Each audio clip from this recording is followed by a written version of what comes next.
Nakitang patay sa loob ng tanod outpost na ito sa Bacolod City ang buntis na si Araceli Ilorza. Ayon sa pulisya, bago natagpuan doon ang biktima, nagpunta pa sa istasyon ng pulis si Ilorza. Inireklamo nito ng pambubugbog ang isang lalaking nagngangalang Alexandre Cebu. Pasaka na isang kaso nga physical injury, kaya nga ligasyon sa babae, wala mo kung sa relasyon sila nga duwa.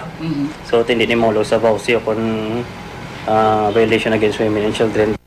Wala naman daw sugat doon ang biktima kaya nagpasya itong wag nang magpa-ospital. Pero kinaumagahan, nadatna ng ilang residente na nagkahandusay, dinudugo at patay na ang biktima sa loob ng naturang outpost. May nag-inform sa aton rin mga barangay kagawad sang barangay ito nga nasapuan nga naga-bleeding ang babae kag patay na kag matigaan ako ng dugo. Posibilidad nga kagabi pa lang ng patay ng babae.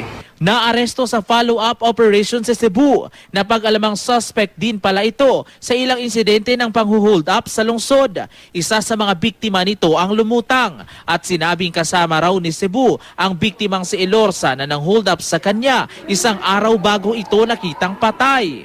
Suging katuan niya, gina-identify ka gina-nagkumpronta na may lalaki nga muna positive muna nag-hold up siya. Kagasi upo yung man yung babae.